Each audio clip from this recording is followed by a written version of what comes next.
solution needs to be found that satisfies all religious. আসসালামু আলাইকুম, সবাইকে স্বাগত বিডি টাইমসের। মধ্যপ্রাচ্যের সবচেয়ে প্রভাবশালী এবং শক্তিধর দেশ ইরানের বিরুদ্ধে একের পর এক হুমকি ধামকি দিয়েই চলছে যুক্তরাষ্ট্র এবং ইহুদিবাদী ইসরায়েল। এর প্রধান কারণ হলো মধ্যপ্রাচ্যের আকাশ যুক্তরাষ্ট্রের কন্ট্রোলে, সেখানে ইরান খুবই দুর্বল।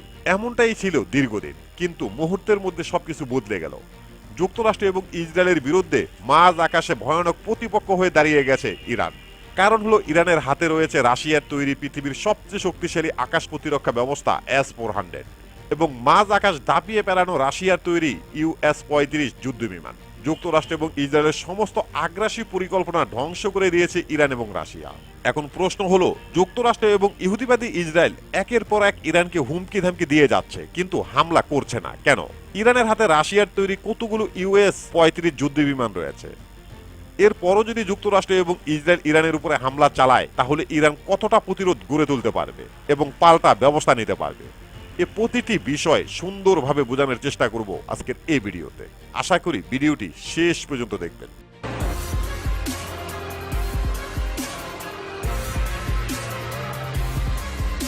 প্রথমে আলোচনা করব যুক্তরাষ্ট্র এবং ইসরায়েল কেন ইরানের সাথে আলোচনায় বসতে চাইছে। সময়টা 2008। তৎকালীন মার্কিন প্রেসিডেন্ট জর্জ ডব্লিউ বুশ ঘোষণা দেয় ইরান পারমাণবিক বোমা তৈরি করার জন্য পুরোদমে কার্যক্রম শুরু করেছে। এরপর পশ্চিমা দেশগুলোকে একত্রিত করে ইরানের উপরে নিষেধাজ্ঞা আরোপ করে। তৎকালীন ইরানের প্রেসিডেন্ট আহমেদি নিজাদ প্রকাশ্যে ঘোষণা দিয়ে ইরানের পারমাণবিক কার্যক্রম চালু করে দেয়। এরপর 2015 সালে তৎকালীন মার্কিন প্রেসিডেন্ট বারাক ওবামার নেতৃত্বে ইরানের শান্তিপ্রিয় প্রেসিডেন্ট হাসান রোহানির সাথে পারমাণবিক চুক্তি করে। চুক্তির আওতায় ইরান পারমাণবিক বোমা তৈরি করার জন্য উচ্চমাত্রার ইউরেনিয়াম আর তৈরি করবে না। যুক্তরাষ্ট্র এবং পশ্চিমা বিশ্ব ইরানের উপর থেকে সমস্ত নিষেধাজ্ঞা প্রত্যাহার করে নেয়। ইরান তখন পারমাণবিক কর্মসূচি থেকে কিছুটা সরে আসে। এর বিপরীতে উন্নত মানের ক্ষেপণাস্ত্র এবং ড্রোন উৎপাদনে মনোযোগ দেয় এবং তারা বেশ সফলতা পায়। এরপর আবারও 2018 সালে মার্কিন প্রেসিডেন্ট ডোনাল্ড ট্রাম্প ইরানের সাথে করা চুক্তি থেকে যুক্তরাষ্ট্রকে প্রত্যাহার করে নেয়। আবারও ইরানের উপরে সমস্ত নিষেধাজ্ঞা পুনর্বহাল করে। 2018 সালে তৎকালীন ইরানের প্রেসিডেন্ট ইব্রাহিম রাইসি আবারও পুনরায় ঘোষণা দিয়ে পারমাণবিক কার্যক্রম চালু করে। Our interaction with all countries will be balanced. Any negotiation that is going to be the benefit of our nation. বর্তমান 2025 আবারও মার্কিন প্রেসিডেন্ট ডোনাল্ড ট্রাম্প এবং ইহুদিবাদী প্রধানমন্ত্রী নেতানিয়াহু ইরানকে আলোচনার টেবিলে আসার জন্য বারবার হুঁশিয়ারি দিচ্ছে, যেন পারমাণবিক ইস্যুতে ইরান যুক্তরাষ্ট্রের সাথে চুক্তি করে বিনিময়ে ইরানের উপর থেকে নিষেধাজ্ঞা প্রত্যাহার করা হবে। আর যদি ইরান আলোচনা টেবিলে না আসে, তাহলে ইরানের উপরে হামলা চালানো হবে। ইরানের পারমাণবিক স্থাপনাগুলোর পাশাপাশি জ্বালানি তেলের স্থাপনাগুলো ধ্বংস করে দিবে ওয়াশিংটন। এখন প্রশ্ন হলো, ডোনাল্ড ট্রাম্প কেন ইরানের সাথে করা চুক্তি থেকে যুক্তরাষ্ট্রকে প্রত্যাহার করে নিল, আবার এখন নিজেরাই চুক্তিতে ফিরে আসতে চায়? এর কারণ হলো 2018 সালে প্রেসিডেন্ট ট্রাম্প দেখেছে নিষেধাজ্ঞা প্রত্যাহারের কারণে অর্থনৈতিকভাবে অনেকটা এগিয়ে গেছে ইরান, যার কারণে ক্ষেপণাস্ত্র এবং ড্রোন তৈরিতে উন্নত 5টি দেশের মধ্যে একটিতে পরিণত হয়েছে ইরান। তাই ইরানের উপরে নিষেধাজ্ঞা ছাড়া আর কোনো বিকল্প নেই। আর এখন বর্তমানে 2025 সালে প্রেসিডেন্ট ট্রাম্প দেখেছে মার্কিন নিষেধাজ্ঞায় তেমন কোনো ক্ষতিই করতে পারেনি ইরানের অর্থনীতিতে। বিপরীতে ক্ষেপণাস্ত্র ড্রোন তৈরির পাশাপাশি পারমাণবিক বোমার অধিকারীও হয়ে গেছে ইরান, যা এখন আন্তর্জাতিকভাবে স্বীকৃত। তাই এখনই ইরানকে থামাতে হবে, এছাড়া আর কোনো বিকল্প নেই। যার কারণে ইরানকে চুক্তির আওতায় আনা ছাড়া যুক্তরাষ্ট্রের হাতে আর কোনো পথ নেই।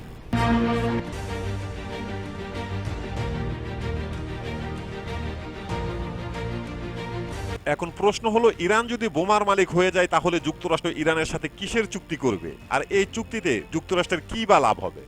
বিভিন্ন দেশের গোয়েন্দা প্রধানরা দাবি করেছে ইরানের হাতে বেশ কয়েকটি পারমাণবিক বোমা রয়েছে।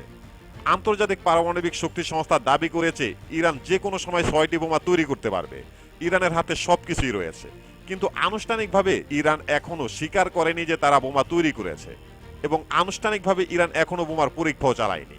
এখন যুক্তরাষ্ট্র যে ইরানের সাথে চুক্তি করতে চায়, চুক্তির শর্তটা হবে এমন, ইরান যদি পারমাণবিক বোমা তৈরি করে থাকে, তাহলে সেই বোমা কখনো পরীক্ষা চালাতে পারবে না।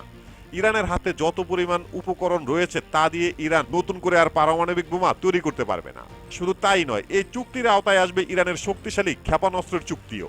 চুক্তি হবে এমন, ইরান কখনো দূরপাল্লার ক্ষেপণাস্ত্র তৈরি করতে পারবে না, যে অস্ত্র মধ্যপ্রাচ্য থেকে যুক্তরাষ্ট্র পর্যন্ত পৌঁছাতে পারে। কারণ হলো, ইরানের হাতে যদি বোমা থেকেও থাকে, সেই বোমা ক্ষেপণাস্ত্রের মাধ্যমে যুক্তরাষ্ট্রের মাটিতে যেন আঘাত হানতে না পারে।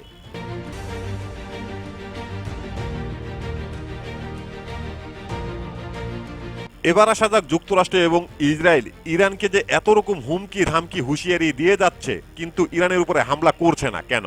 এর কারণ হলো অতীতে ইরান স্থলপথে শক্তিশালী হলেও আকাশপথে তারা দুর্বল ছিল, তাদের উল্লেখযোগ্য কোনো যুদ্ধ বিমান ছিল না। কিন্তু বর্তমানে ইরানের হাতে রয়েছে রাশিয়ার তৈরি অত্যাধুনিক US-35 যুদ্ধ বিমান। এমন অবস্থায় ইরানের উপরে এখন হামলা চালাতে হলে অনেকবার চিন্তা করতে হবে যুক্তরাষ্ট্র এবং ইসরায়েলকে, কারণ রাশিয়ার এই আধুনিক যুদ্ধ বিমান আকাশে রাজত্ব করার মতো ক্ষমতা রাখে। এখন প্রশ্ন হলো ইরানের হাতে রাশিয়ার তৈরি US-35 কতগুলো যুদ্ধ বিমান রয়েছে। মার্কিন সংবাদ মাধ্যম ওয়াশিংটনের পোস্টের এক প্রতিবেদনে ইঙ্গিত দেওয়া হয়েছে রাশিয়ার কাছ থেকে US-35 যুদ্ধ বিমান এবং S-400 আকাশ প্রতিরক্ষা ব্যবস্থা ক্রয়ের চুক্তি করেছিল ইরান, যা ইসরায়েলের নিরাপত্তার জন্য এক বিশাল হুমকি হিসেবে বিবেচনা করা হয়। মার্কিন গোয়েন্দা কর্মকর্তাদের বরাত দিয়ে প্রতিবেদনে বলা হয় রাশিয়া ইরানকে US-35 বিমান সরবরাহ করেছে অতি গোপনে, যা রাশিয়ার অন্যতম শক্তিশালী ফাইটার বোমারু বিমান হিসাবে পরিচিত। ইরানের রাষ্ট্রীয় মিডিয়া জানিয়েছে তেহরান নিম্নতম 24টি US-35 যুদ্ধ বিমান ক্রয়ের একটি চুক্তি সম্পূর্ণ করেছিল 2023 সালের মার্চে, আর 2025 সালের জানুয়ারিতে ইরান এই সমস্ত যুদ্ধ বিমানগুলো হাতে পেয়েছে। কিন্তু তা ছিল খুবই পোস্টের প্রতিবেদনে রাশিয়ার উন্নত S-400 বিমান প্রতিরক্ষা ব্যবস্থা অর্জনে ইরানের আগ্রহের কথা উল্লেখ করেছিল 2023 সালের মার্চে। ইরানি প্রতিনিধি দল একটি রাশিয়ার প্রতিরক্ষা কেন্দ্র পরিদর্শন করেছিল, সেখানে তারা S-400 সহ বিভিন্ন বিমান প্রতিরক্ষা ব্যবস্থার উৎপাদন পরীক্ষা করেছিল।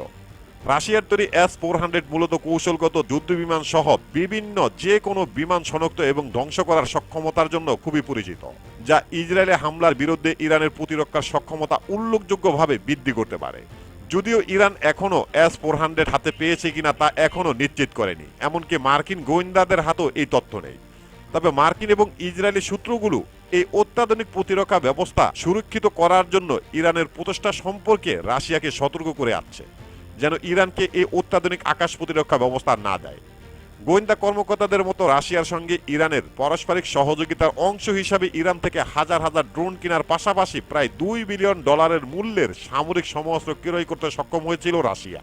ইউক্রেন যুদ্ধে রাশিয়া ইরানের কাছ থেকে এত পরিমাণ সহযোগিতা পেয়েছে যে যুক্তরাষ্ট্রের অনুরোধ রাশিয়ার কাছে মূল্যহীন এবং ভিত্তিহীন। তবে ইরানের হাতে রাশিয়ার তৈরি S-300 আকাশ প্রতিরক্ষা ব্যবস্থার পাশাপাশি ইরানের উন্নত মানের প্রযুক্তিতে তৈরি করা বাবার 3 আকাশ প্রতিরক্ষা ব্যবস্থা রয়েছে। আর যদি S-400 থাকে তাহলে যুক্তরাষ্ট্র এবং ইসরায়েলের একটি ভুল হবে তাদের সারা জীবনের কান্না। جوانان ما توانستند به قدرت موشکی اول منطقه تبدیل بشن. دشمن میدانه। এবার আসা যাক রাশিয়ার তৈরি US-35 যুদ্ধ বিমান কতটা শক্তিশালী। এটাকে পঞ্চম প্রজন্মের যুদ্ধ বিমান বলা হয়। এই যুদ্ধ বিমানে উন্নত এবং আধুনিক সেন্সর বসানো হয়েছে।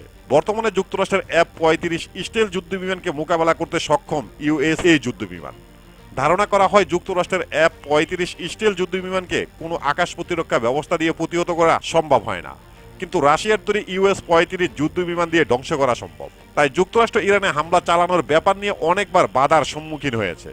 প্রথমত, যদি ইরানে হামলা চালাতে যায় আর যদি ইরানের হাতে US-35 যুদ্ধ বিমান থেকে থাকে তাহলে তাদের হামলা সফল হবে না।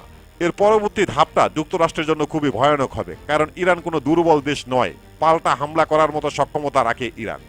এমনকি মধ্যপ্রাচ্যে যুক্তরাষ্ট্রের প্রতিটি সামরিক ঘাঁটি মুহূর্তের মধ্যে ধ্বংস করার মতো শক্তি রয়েছে ইরানের হাতে। শুধু এখানেই শেষ নয়, ইহুদিবাদী ইসরায়েলের ভাগ্যে যে কি রয়েছে তা কেউই বলতে পারছে না।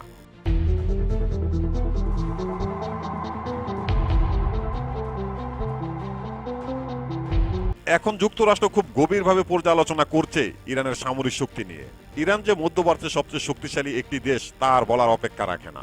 তবে যুক্তরাষ্ট্রের সাথে কতটা লড়াই করতে পারবে এটা নিয়ে গভীরভাবে পর্যালোচনা করছে ওয়াশিংটন। কারণ হলো যুক্তরাষ্ট্রের এত হুমকি ধামকি যেন একদমই আমলেই নিচ্ছে না আয়াতুল্লাহ আলী খামেনির দেশ ইরান, যেটা যুক্তরাষ্ট্রকে আরো বেশি ভাবিয়ে তুলেছে। শুধু এখানেই শেষ নয়, ইরানে হামলা করার মানে হলো একটি সর্বাধিক যুদ্ধের ঘোষণা দেওয়া, যে যুদ্ধে সরাসরি কিংবা পরোক্ষভাবে জড়িয়ে পড়বে পৃথিবীর অসংখ্য পরিমাণ দেশ। অনেকেই ধারণা করছে ইরান এবং যুক্তরাষ্ট্রের যুদ্ধ নিয়ে খেলবে রাশিয়া। ইরান এবং যুক্তরাষ্ট্রের মধ্যে যুদ্ধ হওয়ার সম্ভাবনা কতটুকু, আর যদি যুদ্ধ শুরু হয়ে যায় তাহলে এই যুদ্ধের সূত্রপাত কি হবে, এই নিয়ে রাশিয়া কিভাবে খেলা খেলবে, এরকম আরো অসংখ্য অজানা তথ্য জানতে দেখতে পারেন আমাদের এই ভিডিওটি। প্রিয় দর্শক, আমাদের প্রতিটি ভিডিওর ইনফরমেশন উল্লেখযোগ্য ভেরিফাই পেজ থেকে সংগ্রহ করা। এরপরও যদি ভুল হয়ে থাকে তাহলে অবশ্যই কমেন্ট বক্সে জানিয়ে দেবেন। এখানেই শেষ করছি আমাদের আজকের প্রতিবেদন। আল্লাহ হাফেজ।